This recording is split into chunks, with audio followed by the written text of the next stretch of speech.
in the boxing world. First and foremost, I have to address Derek Chisora. That was a huge fight that went down in London against Joyce. He was the number 8 ranked WBC contender. He was a guy that was just about ready to fight for a championship belt just about a year ago in Joyce. Derek Chisora is obviously past his prime, but he went out there and provided one of the biggest upsets of the entire year that we'll see. This is pretty much his debut or his ending of his career now. We know that he's probably got about 2 more fights. He said he wants to hit to 50 career fights before it's all said and done. He went out there. We went 12 or 10 rounds of heavyweight fighting. We had Joyce get knocked down in the later rounds, but this was a fight that was brutal. It was one that's going to require both guys to probably sit out for an extended period of time, probably 6 months or so until we see them back. Potentially, we could see them in December, probably the earliest. I know Frank Warren said that they're going to have to look into that. However, that was a fight that is going to be one of the better heavyweight fights that we're going to see this entire year. It was a shocker and upset, and it was the definition of why Derek Chisora's nickname is War. He's more than deserving of that. He is one of the most respected fighters in the entire world. When you have the plethora of top-level ranked fighters, specifically in the heavyweight division, shouting him out, talking to him, showing up to the fight to watch him, being in the locker room like Usyk was, giving him shout-outs like Tyson Fury, and so on and so forth, the amount of respect that Derek Chisora has is something that is certainly commendable. Not a lot of people receive that level of respect and recognition. And the reason for that is you say, okay, well, the guy has 35-13 in overall his record. But you look at the list of guys he's fought. He goes to war, legitimately war. There's never going to be a fight that's not entertaining with him. And every single time, he's going to go fight some of the best guys in the world. And he puts on a show. He's never going to, no fan will ever leave a Derek Chisora fight not happy watching that. It's going to be a brutal fight. And that is something that was shocking to see what he did at the O2 Arena in London this past weekend. Now, I want to also talk about somebody that's on the undercard there. Somebody that's been gaining and generating a lot of hype in the past couple years, about a year maybe or so. And that's Moses Itauma. He's an unbeaten heavyweight. He's now 10-0, 8 knockouts. He stopped a former world title challenger in round 2. It was not really a competition. It was going to be over quick and easy. And this is why this is a guy that Tyson Fury has given massive praise for, saying he is potentially the future of heavyweight boxing. We know he's young. He's extremely young. Him, Jared Anderson, two of the guys that we really look at as probably the 2 top young guys in the entire boxing world at the heavyweight division. He put on a show. He's still going to continue to work his way up, but I think he's a guy that will win a world championship in the future. He's probably still got a couple more years away. We know pretty much the whole heavyweight division is pretty much wrapped up for the time being. We know that the next belt given out will be the Daniel Dubois, Anthony Joshua fight. We know the rematch is happening with the 3 belts with Fury and Usyk, and then we're going to have probably, if Fury wins that one, we'll have another rematch early next year. If not, you'll have the winner of Dubois and AJ going on to fight the winner of Usyk and Fury. So you're looking at least a year until even a belt potentially opens up. However, when that time does come and Fury and Usyk are moved on, I think we're going to see Moses being in that group where he's going to be winning a belt one day. He is going to be a world champion. He is elite. He is talented, and he's going to be someone that's going to be fun to watch. I got another guy I want to touch up on now. There's been rumors of it, and I'll say this. When you talk about fighting, it is a sport that you can do technically later into your older years than opposed to maybe other sports. However, the smaller you are, the harder it is to be able to continue to be at a high level in boxing. You look at heavyweights, they can obviously go fight into their 40s. Manny Pacquiao is not a heavyweight to any extent. And we heard rumors that he's going to potentially get a world championship fight somehow. At the age of 45, he's already been retired for about 3-4 years now. He's been going on an entire different league career. He's already in the Hall of Fame, and yet he wants to come out of retirement. And so he decided to go out to Japan and have an exhibition fight. Only 3 rounds against a former kickboxer at that. And the fight didn't go so well. It lasted 3 rounds. He got to the end of it. It was listed as a draw because there were no judges, being that it's an exhibition fight. He took on quite a bit of damage at his age. He was certainly far removed from where he once was. Once upon a time, at the prime Manny Pacquiao, is one of the greatest fighters of all time. It didn't look very good. And so if we're going to suggest that he's going to go through a 12-round championship fight, I don't think that that's something that we're really that's going to happen. I would not be shocked, and hopefully we see that he decides to come out and say, you know what, I am going to hang it up officially. I'm not going to attempt this comeback because he could get seriously injured. Being at the age of 45, trying to fight at a high level like that is not going to work, especially at the weight class he's fighting at. So that's what we saw with Manny Pacquiao. Now, a headline I want to talk about regarding the boxing world is that there's been a lot of heated debate and topics going on about Canelo's choice of who he's going to fight. He's officially scheduled for his annual fight on Mexican Independence Weekend to fight Berlanga. And this is going to be a fight that a lot of people didn't want to see. We know that there's 2 fights really on the table that we want to watch, or not maybe even want to watch, but the one we all want to see is David Benavidez. That's been going on for about 6, 7, 8 months now.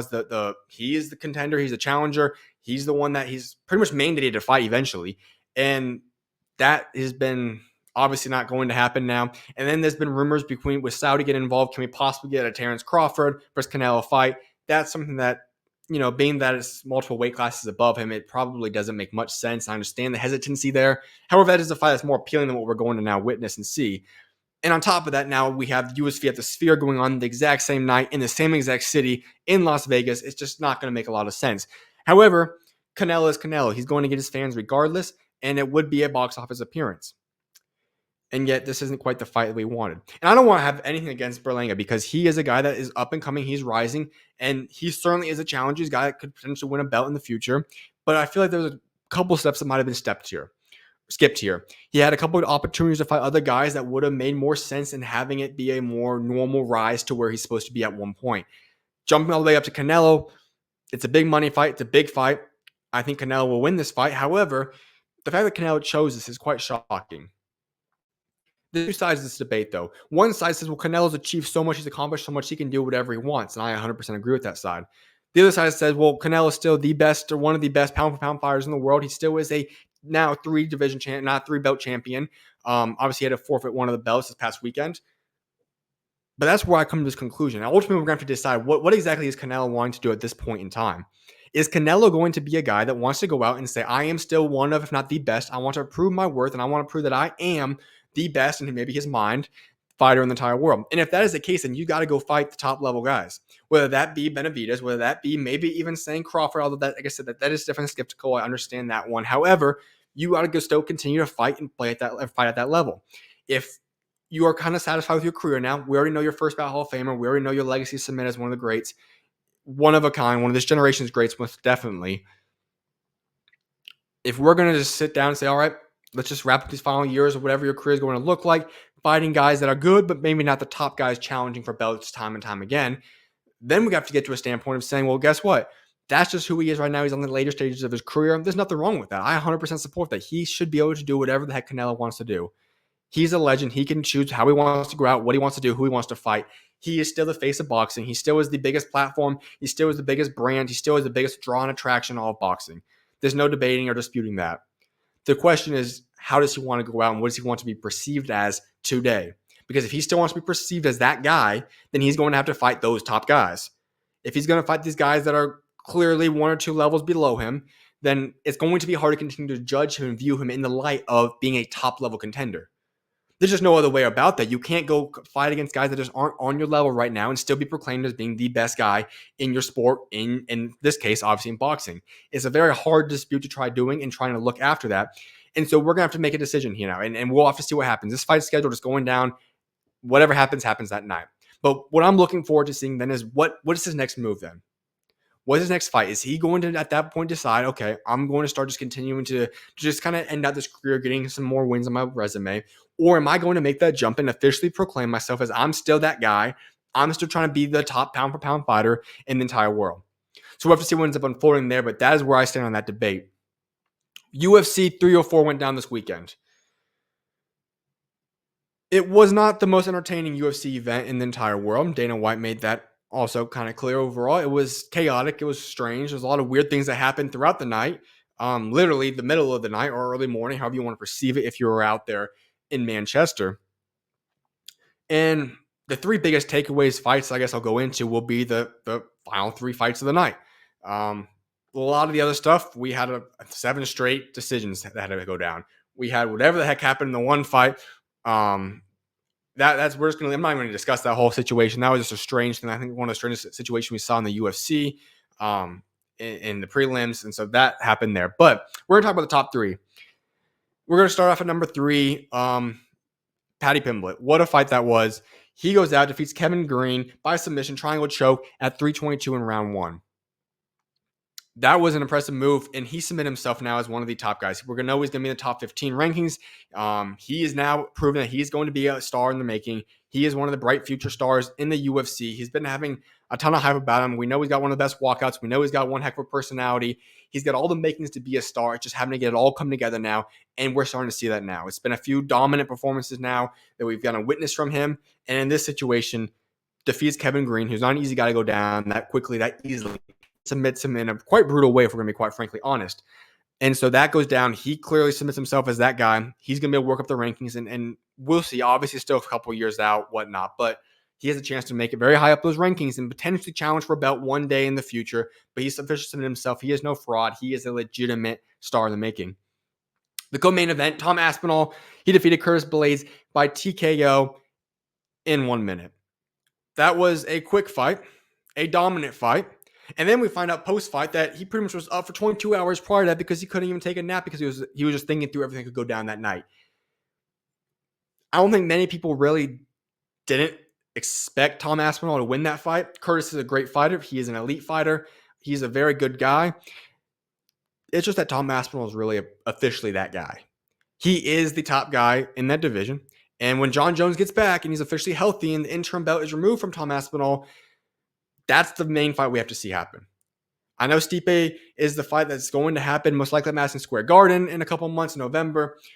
We all want to see Tom Aspinall versus Jon Jones. That is the fight that's going to be made, that we hope to expect to see be made. If Jon Jones leaves, then obviously we know Tom Aspinall is the best guy. But the thing is that when we look at the roster at the heavyweight division, I don't think there's another guy that can really challenge Tom Aspinall.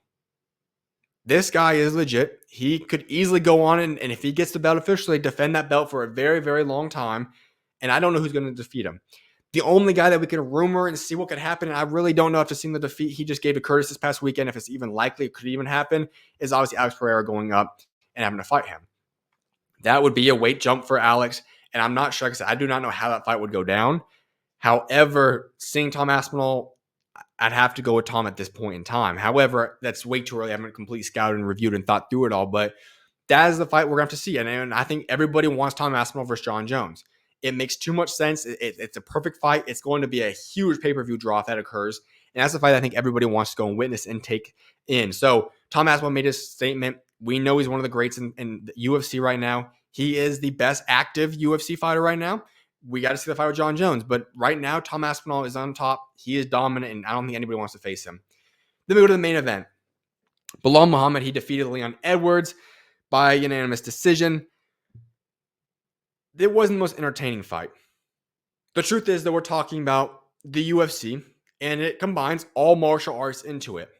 And when you step into that atmosphere and you step foot into the cage, you have to go out and you want to win the fight. You're going to have a game plan, and the way to defeat Leon couldn't have been better executed than what Belal Muhammad did. That was utter dominance, especially when you take into account that this was the challenger on the champion. I don't think anybody looked at that fight and said, and I don't think anyone could have disputed whether or not Belal won that fight. That was as clear as day, and we know that last 30-ish seconds or whatever it was, Leon decided to turn on and go off and try to go attack Belal, and he busted up his nose real good, but that's all we pretty much got to see from him. It was a disappointing fight for him. Will he be back? Potentially. He's been a decent champion, we could say, but Belal Muhammad deserved it. He rightly won that fight. He dominated that fight. Was the most entertaining fight in the world? Probably not, and by probably not I mean no. However, Belal dominated Leon Edwards in utter fashion. There's, like I said, I don't really recall, and there's not many times that you can look at and say that the challenger just flat out dominated the champion like that. It was a sensational performance by Belal. He executed the game plan to perfection, and it really was an outstanding performance. So he now is the champion. He holds the belt now, and we'll see what the next moves are. Obviously, there's a lot of fights you can make there. It'll be interesting. We know that he could potentially move up in weight. We saw that rumor potentially growing. If it happens, who knows? But Belal Muhammad is now your champion. So that concludes UFC 304. Now, we are only